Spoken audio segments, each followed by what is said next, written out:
اللہ تعالیٰ یوں فرماتا اقترب للناس حسابہم، لوگوں کے حساب کا وقت قریب آ چکا، وہم فی غفلت معرضون، اور وہ اترائے ہوئے غفلت میں پڑے ہوئے ہیں، منہ پھیرے ہوئے ہیں۔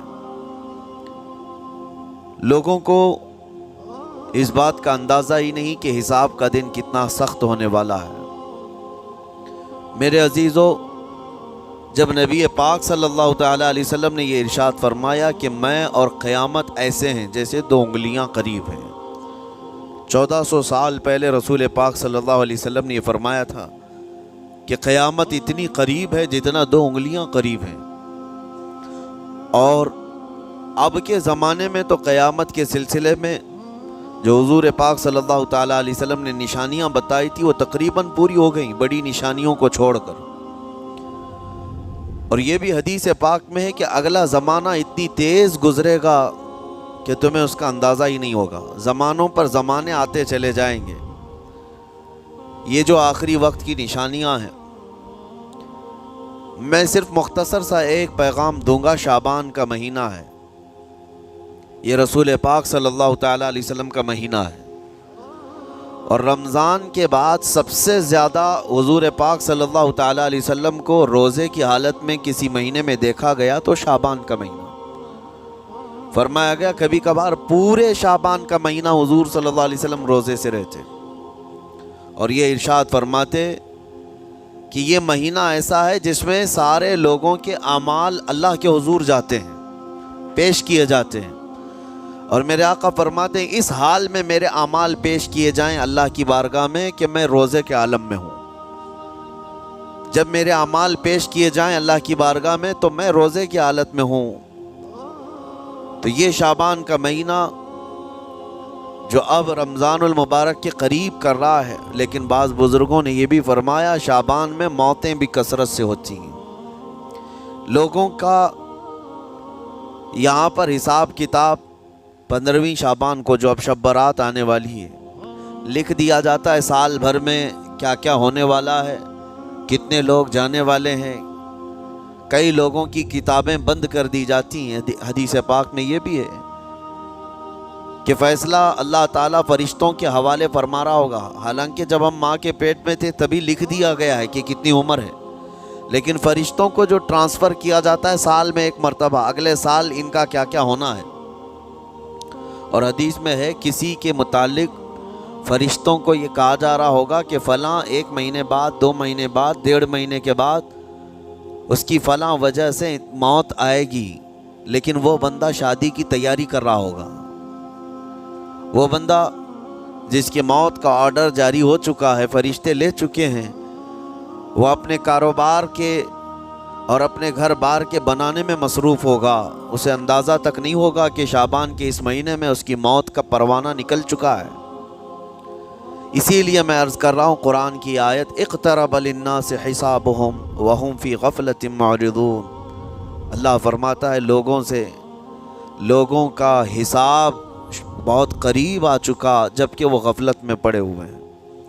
اب جس زمانے میں آپ زندگی گزار رہے ہیں یہ اتنی تیزی سے آپ کے اوپر سے گزر جائے گا کہ آپ کو احساس تک نہ ہوگا، بلکہ ایک حدیث کا مفہوم یہ بھی ہے کہ جوان بوڑھے نظر آنے لگیں گے اور بچے جوان نظر آنے لگیں گے۔ وہ دور آئے آج، بچے تو ہمارے جوان ہو ہی چکے ہیں، جو 6 سال کے بچے ہیں، 5 سال کے بچے ہیں، جن کو حقیقت میں بچہ کہا جاتا تھا، اب کے زمانے میں وہ بچے ہی نہیں رہ گئے ہیں۔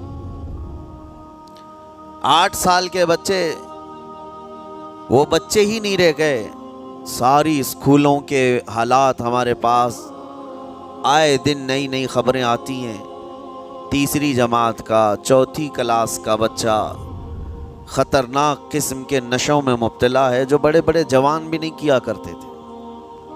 تو بچہ کہاں رہا؟ حضور پاک صلی اللہ تعالیٰ علیہ وسلم نے فرمایا تھا بچے جوان لگیں گے اور جوان بوڑھے، اور جوانوں کی حالت یہ ہے کہ سارے مزے اپنے بچپن میں اتنے کر لیے کہ جوانی میں طاقت ہی ختم ہو گئی۔ 25 سال کی عمر میں ایسے لگتے ہیں جیسے کہ بوڑھاپا آ گیا، کمزوریاں آ گئیں۔ 30 سال پہلے کے دور میں 40 سال کو بھی جوانی کہا جاتا تھا، اب کے دور میں 40 سال تو بڑھاپا ہو گیا۔ 30 سال کی عمر کے بعد آج کے نوجوانوں کے جواب دینے لگ جاتے ہیں۔ اس کی وجہ یہ ہے کہ بچپن میں اپنے آپ کو برباد کر لیا، بچپن میں اپنے آپ کو ختم کر لیا، تو جو بچپنا تھا اس کو جوانی میں بتا دیا، اور جو جوانی ہے وہ بڑھاپے میں۔ اور جو بوڑھے اصل بوڑھے ہیں جن کو 60-70 سال کی عمر ملی ہوئی ہے، یہ اللہ تعالیٰ کی طرف سے ان کے لیے نعمت ہے۔ باقی قیامت کے قریب جو حالات ہیں وہ اس طرح کے۔ اور مزید میں آپ کو یہ بھی بتا دوں کہ زمانہ ترقی کرتے کرتے تمہیں ایسا سست اور کاہل بنا دے گا کہ تم کوئی کام کے لائق بھی نہیں رہ جائیں گے۔ بہت ساری چیزیں ہم سے رخصت ہو رہی ہیں، ہمیں اندازہ بھی نہیں۔ ابھی کل ہی میں ذکر کر رہا تھا، ابھی 10 سال پہلے 20 سال پہلے جو چیزیں ہمارے آنکھوں کے سامنے موجود تھی وہ اب غائب ہو چکی ہیں۔ خالی وقت اسے ملے تو نشہ بھی یاد آ جائے، خالی وقت اسے ملے تو عورتوں کی طرف میلان بھی بڑھ جاتا ہے، خالی وقت اسے ملے تو اس کو دولت لٹانے اور عیاشی کرنے کی فکر بھی سوار ہونے لگتی ہے۔ اپنے آپ کو وہ کسی چیز میں مصروف کر لے، اور سب سے بہترین مصروفیت کیا ہے؟ اللہ اور اس کے رسول کا ذکر پاک ہے۔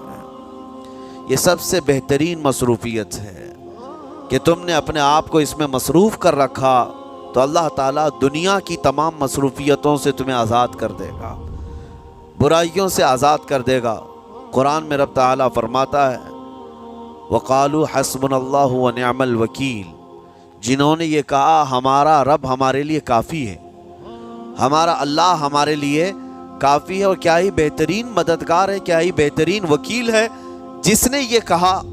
اللہ فرماتا ہے اس کے فوراً بعد آیت آئی فَانْقَلَبُوا بِنِعْمَةٍ مِّنَ اللَّهِ وَفَضْلٍ لَمْ يَمْسَسْهُمْ سُوءٌ، اللہ ان لوگوں کو اپنی خاص نعمتوں میں لے جائے گا، ایسی جگہ جہاں کوئی برائی انہیں چھو بھی نہ سکے گی۔ جنہوں نے اللہ کی بارگاہ میں یہ کہا حسبنا اللہ ونعم الوکیل، آگے بھی ہے دوسری آیت ہے نعم المولا ونعم النصیر، جس نے یہ کہا اللہ فرماتا ہے ان بندوں کو اللہ اپنی خاص نعمتوں میں لے جائے گا اور فضل میں لے جائے گا، ایسی جگہ لم یمسسہم سوء، جہاں انہیں کوئی برائی چھو بھی نہ سکے گی، کوئی برائی نہ آ سکے گی۔ اسی لیے کثرت سے اپنے آپ کو مصروف رکھو۔ یہ جو محافل ہماری ہو رہی ہیں اللہ کرے کہ ہمیشہ قائم رہے۔ ہم ہفتے میں 1 مرتبہ ذکر کی مجلس میں آتے ہیں اپنے دل کو اللہ تعالیٰ کی یاد سے معمور کرنے کے لیے۔ ویسے کھانا تو دن میں 3 مرتبہ اور کوئی تو 5 مرتبہ کھاتے ہیں۔ اپنے جسم کا بھرپور خیال رکھا جاتا ہے، ہماری روح کے خیال کے لیے ان مجلسوں میں آنا ضروری ہے۔ یہ مجلسوں کی پابندیاں، اور اگر آپ اس کو ہی یہ سمجھ کر نہ چلیں کہ ہم نے ایک بار ہفتے میں ذکر کر لیا تو اب کافی ہے۔ ہماری گاڑی بھی جو ہے پیٹرول بار بار مانگتی ہے، اس کو جس طرح سے چلاتے ہیں اس طرح سے اس کی خواہش بھی ہے۔ روزانہ گاڑی کو اگر کہیں کھڑی کر رکھیں تو زیادہ پیٹرول نہیں لگے گا، لیکن چلتی رہے تو بار بار پیٹرول کی ضرورت ہے۔ ہم میں سے ابھی کوئی ایسا نہیں ہے جو بستر پر پڑا ہوا ہے، ہر کوئی چل رہا ہے، پھر رہا ہے، دنیا میں مصروف ہے۔ تم اپنے کھانے پانے بھی کر رہے ہو، لوگوں سے ملاقات بھی کر رہے ہو، اس کا مطلب ہے تمہاری گاڑی چل رہی ہے اور اس کو پیٹرول بار بار چاہیے۔ اور یہی جو ایندھن ہے، یہ پیٹرول ہے، اس کا کام یہ اللہ تعالیٰ کا ذکر کرتا ہے۔ تمہارے جسم کو بیلنس رکھنے کے لیے، تمہاری فکروں کو بیلنس رکھنے کے لیے، تمہارے دماغ کو صحیح سلامت ایک نہج پر رکھنے کے لیے یہ ذکر کی محافل قوت دیتی ہیں۔ اگر اس ہفتے میں آپ نے ذکر کیا نہیں ہوا تو آپ اپنے ہی گھر پر سونے سے قبل بستر پر بیٹھ کر کیوں اللہ کا ذکر نہیں کر لیتے؟ 5 منٹ 10 منٹ اس مولا کو پکار کر کے سونے میں کیا حرج ہے؟ لوگ موبائل دیکھتے، گانے سنتے، فلمیں دیکھتے ہوئے سو جاتے ہیں، لیکن اللہ رب العزت کو یاد کر کے سونے والا، میرے عزیز و قرآن میں مولا فرماتا ہے فَاذْكُرُونِي اذکرکم، اس کا وعدہ ہے تم مجھے یاد کرو میں تمہیں یاد کروں گا۔ اور اس کی تفسیر میں اللہ تعالیٰ کے اس قول میں، اس فرمان کی تفسیر میں بزرگوں نے فرمایا اللہ کیسے یاد کرتا ہے بندے کو، اللہ بندے کو کیسے یاد کرتا ہے؟ جب تم اس کی یاد میں مصروف رہے، اپنے آپ کو بزی کر رکھا، اللہ تمہیں کیسی جگہ یاد کرتا ہے؟ فرماتے ہیں مفسرین کہ بندہ تو لوگوں میں اللہ کو یاد کیا، اور اللہ بندے کو فرشتوں میں یاد کرتا ہے۔ فرشتوں کے درمیان تمہارا ذکر ہونے لگتا ہے کہ فلاں کا بیٹا فلاں آج میرا ذکر کر رہا تھا۔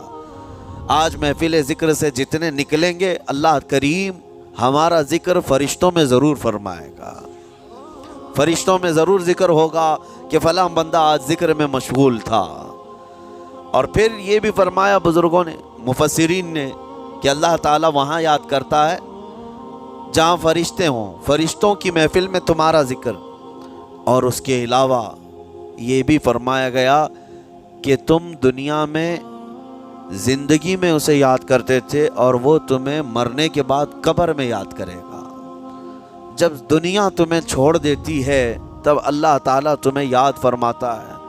فَاذْكُرُونِی أَذْكُرْكُمْ کا مطلب یہ ہے وہ تمہیں یاد فرمائے گا، لیکن اس کے لیے کثرت سے تم اللہ کو یاد کرو، اللہ کو یاد کرو۔ تو بہرحال میرے عزیزو، قیامت کی نشانیاں جو ہم نے آج مختصر آپ کے سامنے رکھی، وہ بہت تیزی سے تمہارے سروں پر آ رہی ہیں، اور تمہارے ہاتھوں سے بہت سارے کام اب چھن جائیں گے۔